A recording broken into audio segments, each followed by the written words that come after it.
José Costa, 69 anos.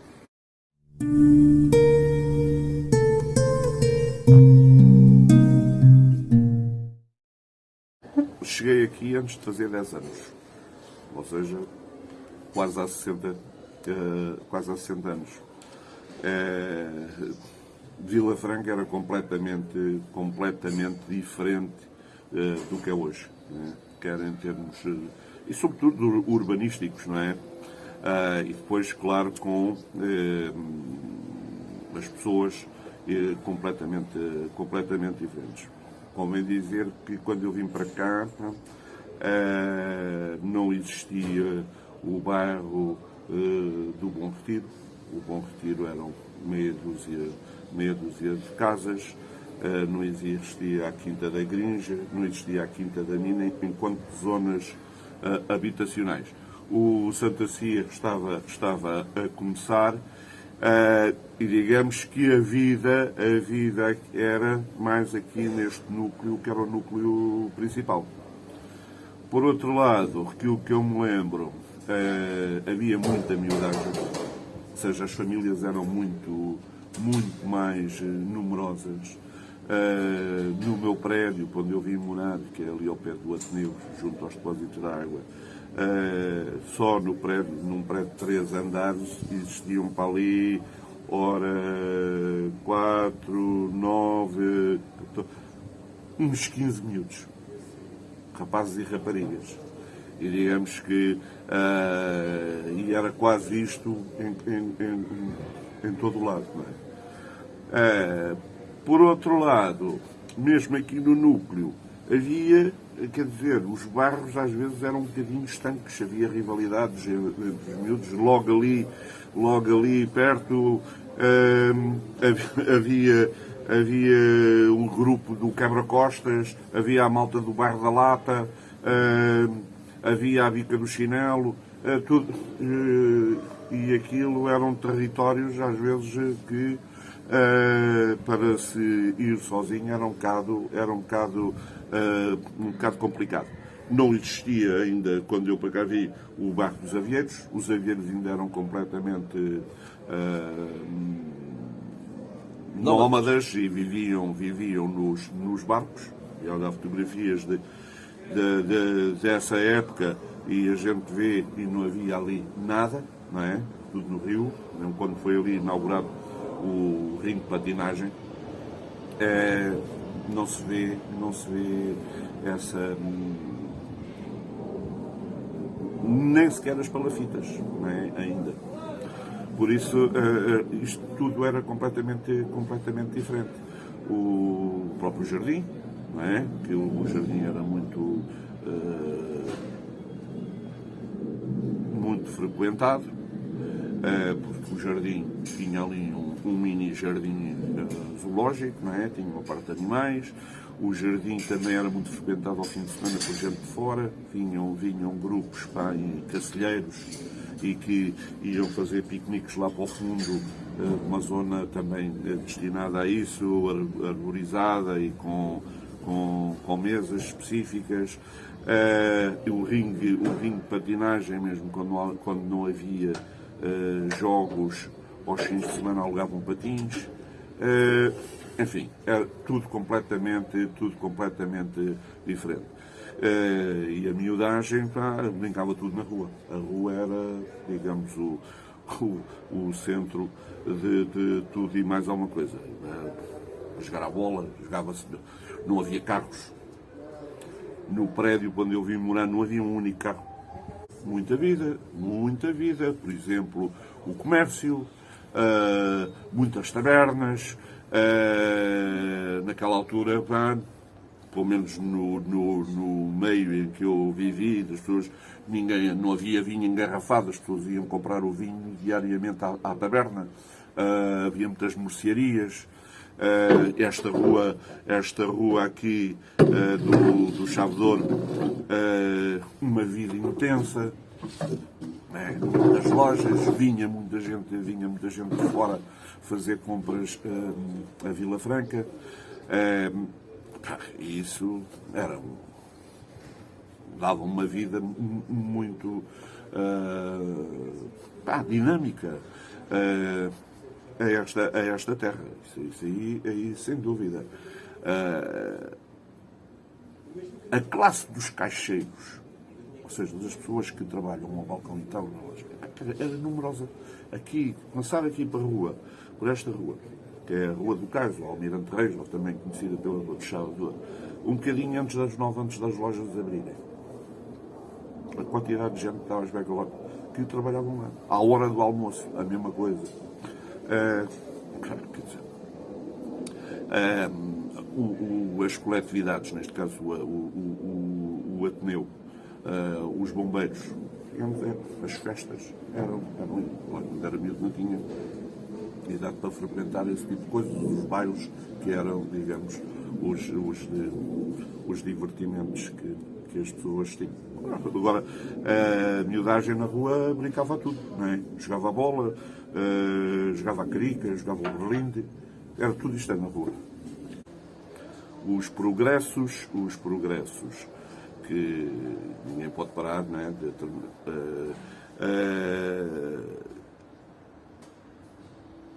Vieram sempre pôr aqui algum entrave ou digamos, provocar aspectos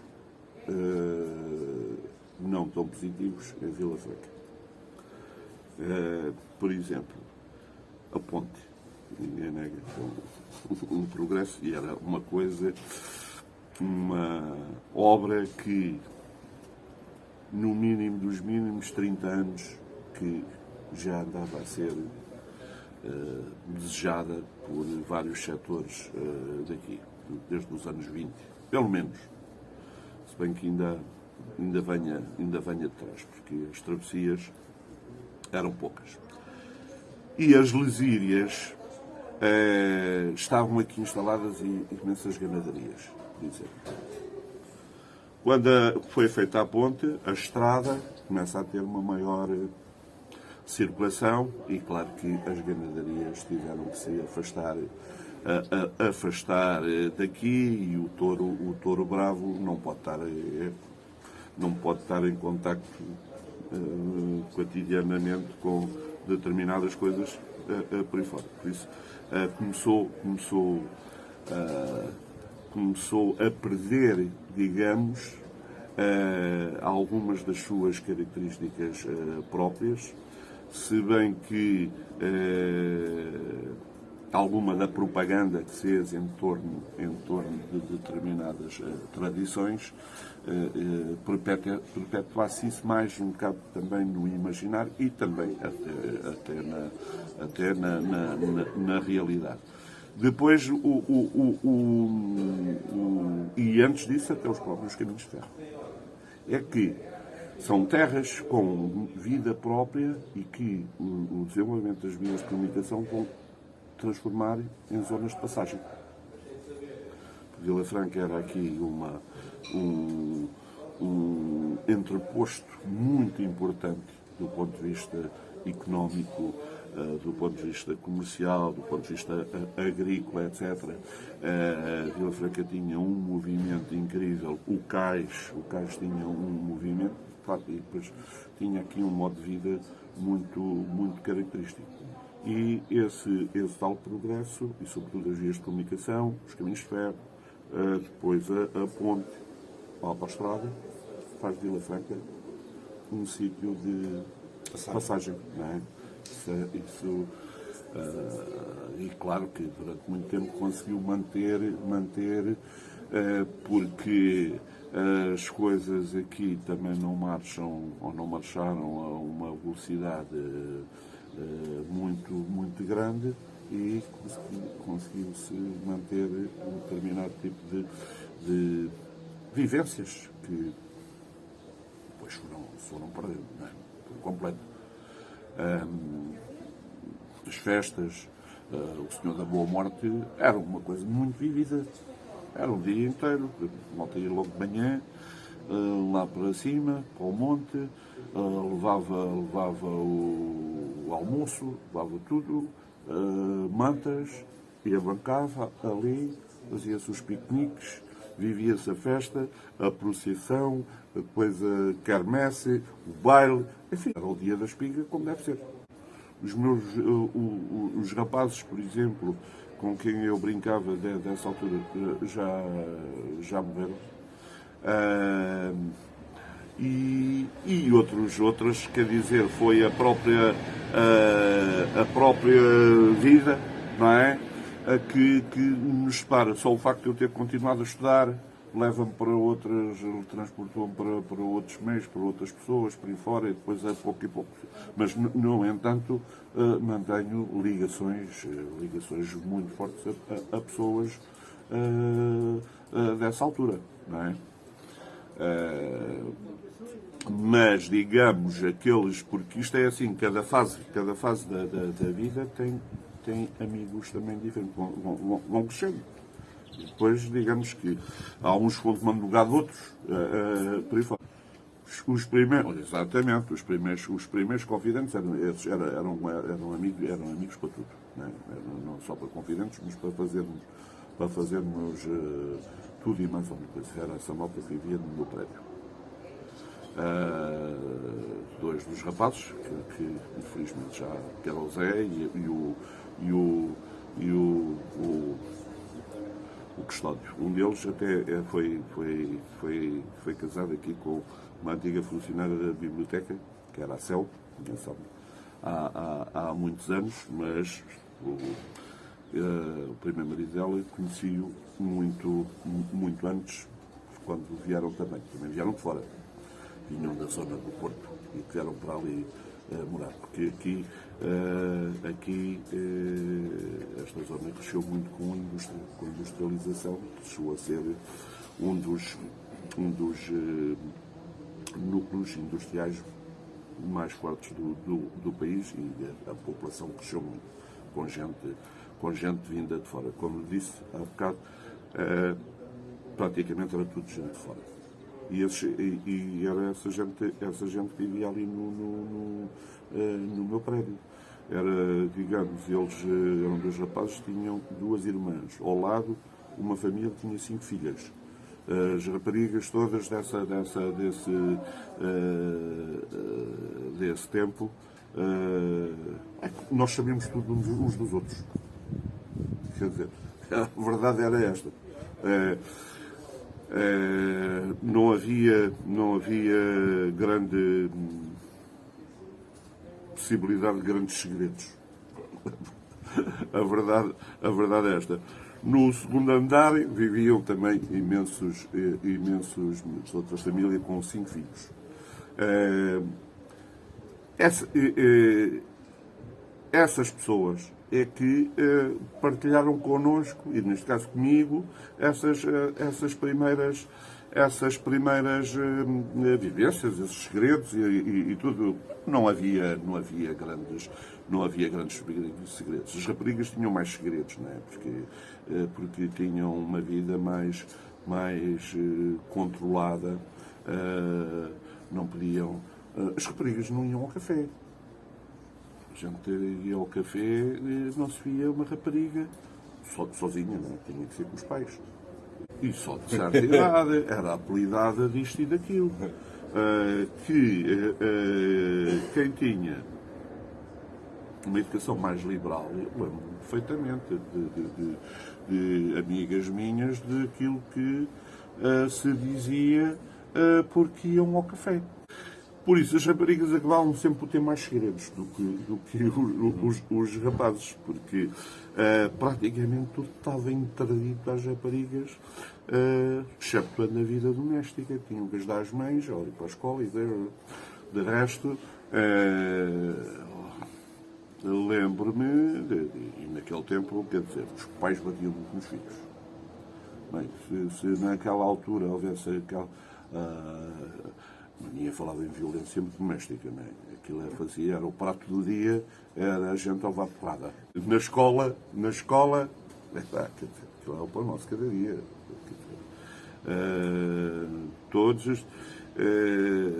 Na escola primária, aquilo é assim, quando chegávamos, ninguém se sentava, depois vinha a professora, vinha passar revista, vinha às unhas, Se tinha unhas sujas, ou não sei o quê, tumba. Depois ia ao pescoço. Se não tinha ao pescoço, tumba. As orelhas, por aí fora. Depois era durante a aprendizagem. 2 vezes 2, 5, tumba. Quer dizer, o ponteiro era não só para apontar para o quadro, para os mapas, etc., mas para... não, havia aqui coisas completamente... Aquilo era de uma violência muito grande. Até que já houve quem sugerisse que, tal como entramos na era dos perdões e a pedir perdão pela escravatura, que os professores primários, muitos deles, pelos traumas que fizeram.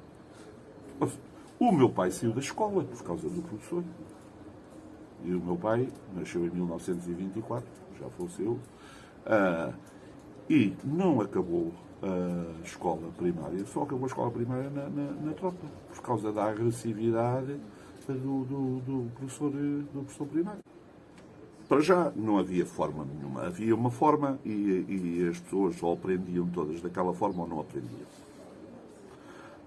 Havia aqui uma senhora, uma típica vilafranquense, que tinha de tudo menos de burra, mas nunca aprendeu a ler. Ela tinha um grande gosto, porque ela era uma pessoa inteligentíssima, que era a Emma. Andou 12 anos na escola, não conseguiu aprender. Porque o método era único. E eu aprendíamos que era aquela coisa, a gente aprendia a cantar. Ou a conjugar sílabas, 2 vezes 2, 2 vezes... por aí fora, tudo. O método de ensino era este. Agora, há coisas que não se aprendem se não for pela repetição. Não há hipóteses nenhumas. Naquela altura era só repetição. Estava mal. Agora, pôr de parte a memorização, quer dizer, nós o nosso cérebro e a capacidade que tem, nós temos que introduzir dados. A base de dados. Se não puser para lá dados, não faz nada. Como é que depois vai explicar, vai interpretar, vai analisar, seja o que for, se não tem lá os dados? Por isso, a memorização, isso é um trauma. Não é um trauma. É uma das primeiras tarefas e atividades do cérebro é ter essa capacidade de memorizar e de introduzirmos dados. Agora, aquilo era só isso. Quer dizer, agora, há coisas que eu nunca mais tive que estudar. Nunca mais tive que estudar a tabuada, quer dizer, eu sei a tabuada desde a 4ª classe, sei os reis de Portugal desde a 4ª classe, sabia as linhas de caminho de ferro. Há uma coisa que havia, que era isto, havia muitas festas, umas festas particulares. As festas particulares, ou seja, quem tinha uma garagem, quem tinha um quintal, esses locais foram os primeiros que comecei assim fora de casa, era para esses sítios. Por exemplo, durante as férias, ou do Carnaval, ou da Páscoa, havia sempre. Então, durante o Carnaval era sempre. Fora desses núcleos, e os Santos Populares. Convém aqui que os Santos Populares, porque já perderam aqui já na sala, cada bairro fazia a sua festa dos Santos Populares. Fogueira e bailarico. Não é? Isso aí era trigo limpo. É uma tradição que, pronto, a gente agora também não pode fazer fogueiras no meio da rua, porque as ruas estão cheias de carros e os perigos são outros. Saltar à fogueira era uma coisa. Depois, os sítios que eu recordo, e alguns com muita saudade, por exemplo, o secretariado paroquial, o salão do secretariado paroquial, que era um salão ali em frente à igreja, naquele prédio de esquina, e o convívio e festas. as festas de Carnaval e passagens de ano, foram grandes momentos gloriosos, não é? Porque a partir de determinada idade, e também, quer dizer, os anos 60, quando começam a caminhar para o fim, digamos que a sociedade já não é a mesma. Já não é a mesma. Nem Portugal, nem Vila Franca, e então Vila Franca aqui muito perto de Lisboa, para malta começa a ir para a faculdade, traz outras coisas, não é? Sobretudo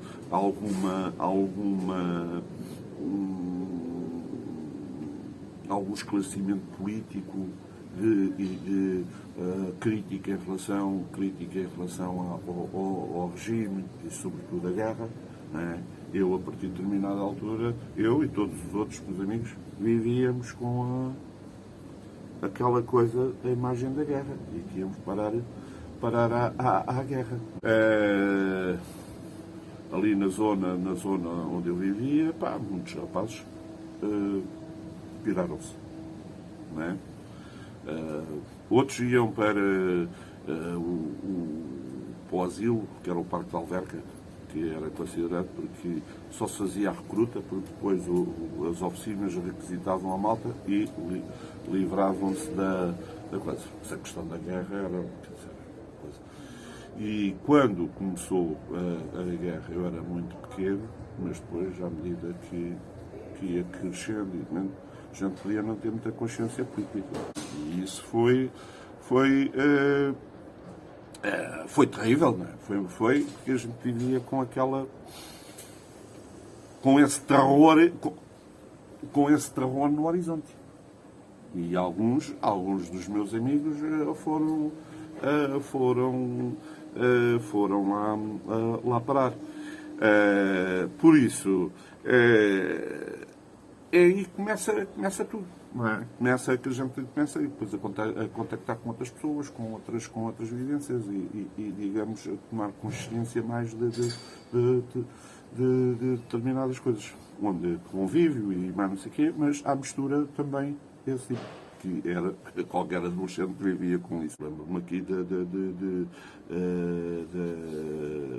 União Desportiva Vila Franquense. União Desportiva Vila Franquense, que resultou de 4 clubes. E um desses clubes tinha mais atividades culturais, que depois transitaram para a União Desportiva Vila Franquense e que deram origem à secção cultural do União. A secção cultural do União fazia coisas interessantíssimas naquele contexto, que pretendiam abanar isto e que as pessoas começassem a ter mais consciência de outras coisas, não é? A secção cultural tinha uma biblioteca, a secção cultural criou uma livraria, depois criou uma secção de cinema, passava cinema alternativo ao cinema comercial, mas, se a gente contabiliza, é óbvio que isto são sementes lançadas à terra para não sei o quê, mas se tivermos a contabilizar quantas pessoas, é um nicho, não é? E é um nicho de tal maneira que nem o regime se incomodava muito com aquilo, porque eram os suspeitos do costume. Claro que se fossem atividades muito frequentadas e coisas do género, claro que havia sempre ali, e a gente sabe, e veio a saber depois, que todas aquelas pessoas e atividades eram super vigiadas pela polícia política. E coisas de pessoas que nem sonhavam que andavam a ser vigiadas, porque apareceram os processos delas na polícia política. Mas é isto, quer dizer, não é uma questão de geração. Alguns, essa secção cultural tem até uma história bastante interessante, porque começa por ser gente, os fundadores é gente do trabalho. são a gente sobretudo operários, não é? Aqui,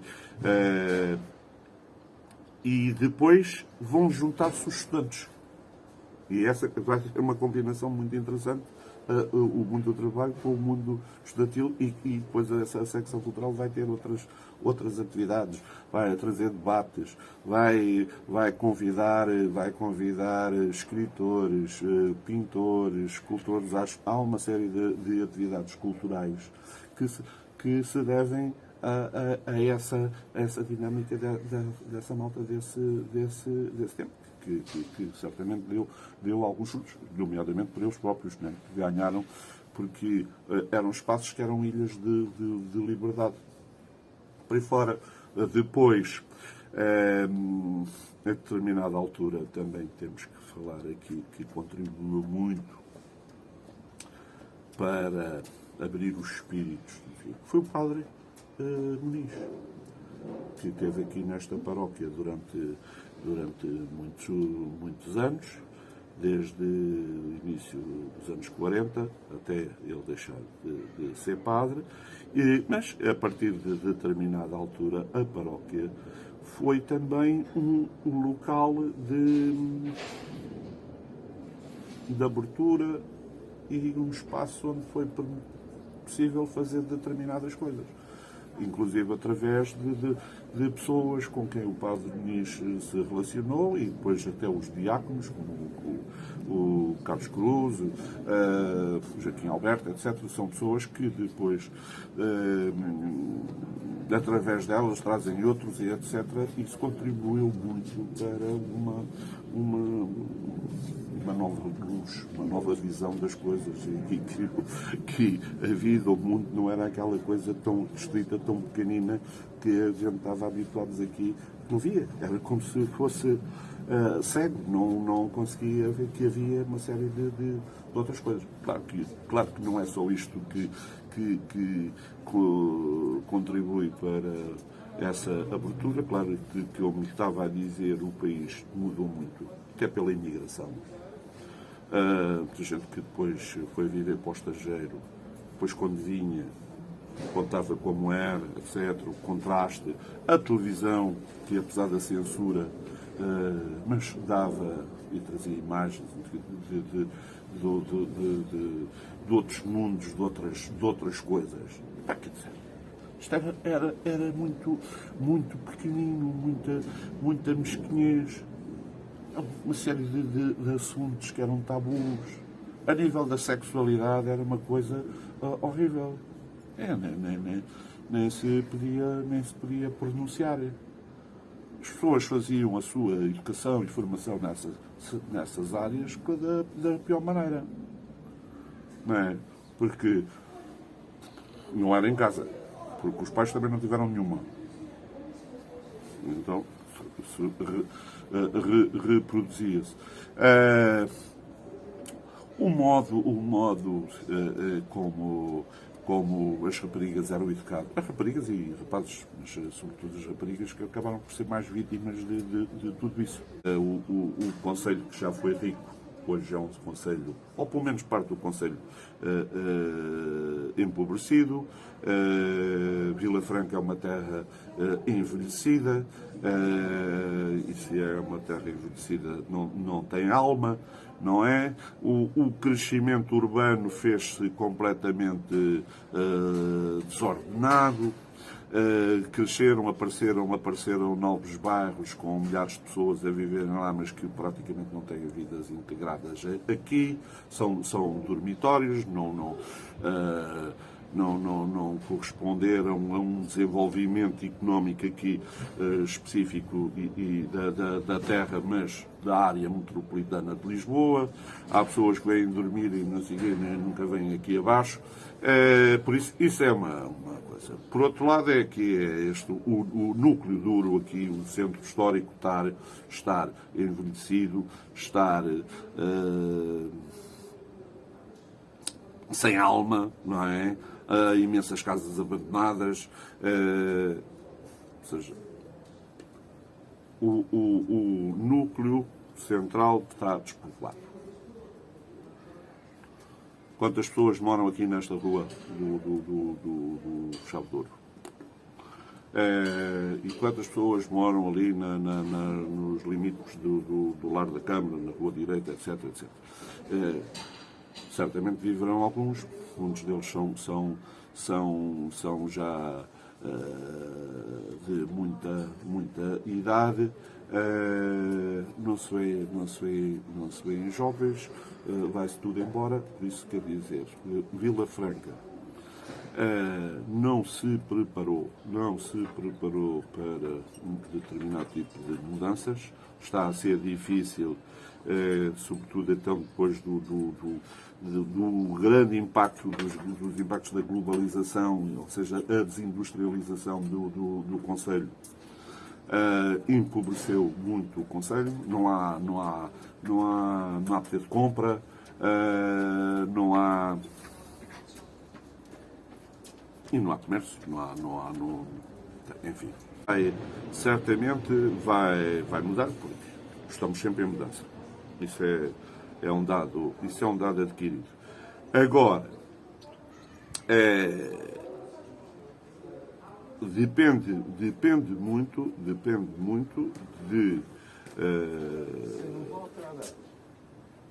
destas gerações que daqui a uns anos chegarão ao poder, não é? Serão quem está nas autarquias, será quem está e a verdade é esta: o tecido empresarial de Vila Franca mudou muito, mas muitos dos negócios que têm aberto são coisas efêmeras. Abre, fecha. Há casas aí que pronto, já passaram não sei quantos negócios. Agora, o que é preciso fazer, não é? O que é preciso fazer de facto. Agora há uma coisa que eu acho assim, isto já não volta, não volta para trás. Há coisas que já não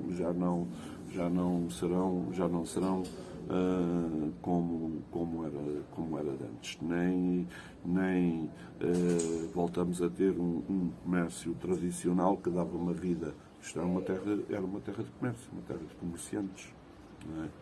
As empresas, as indústrias estavam à volta. Não é? A Castanheira tinha mais indústrias que Vila Franca, a Alhandra, etc. Mas isto é a sede do Concelho, era uma zona também residencial, etc. E isso, pronto, o facto de ter criado os dormitórios, é uma coisa agora difícil de e vai tornar-se, porque isto se a especulação imobiliária em Lisboa que se vem arrastando até aqui, não é? Um monte de gente que vem a fugir dessas zonas onde a habitação é caríssima, em Vila Franca que também é caríssima, mesmo assim mais barata e essa pressão vai continuar a fazer-se. E vai fazer-se, isso vai afastar gente nova, que não é com os salários que as pessoas têm, que vão ficar aqui, depois vão se afastando, vão para Samora, vão para o outro lado do rio, para Samora, ou para o outro lado onde, à medida que nos afastamos daqui, as casas vão sendo mais baratas. Por isso tem que se trabalhar em coisas que facilitem esse tipo e a vinda de gente e que as pessoas possam aqui investir como deve ser. Agora, com estas características, porque a gente tem aqui um outro problema, não é? Que é essa proximidade e não acessa tudo e mais alguma coisa, não é? 20 minutos de comboio e estamos num grande centro comercial onde as pessoas têm uma grande variedade e isso lutar contra. Agora, tem que se tornar, fazer qualquer coisa que seja agradável para as pessoas que aqui vivem.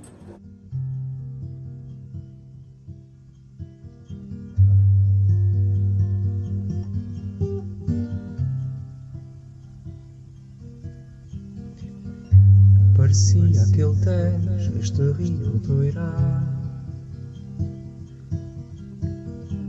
Parecia até que tu vinhas comigo a meu lado. Ou seria das flores e das matas cheirosas, das madressilvas, dos frutos, das ervas babosas. E pareciam campinas, vales tão estendidos. Pareciam mesmo os teus braços que me abraçam cingidos. Ou seria das silvas, do gengibre e benjoim, do cheiro daquela chuva, dos cacimbos, enfim. Porque haveria de ter saudades tuas ao longo de um claro rio de água doce.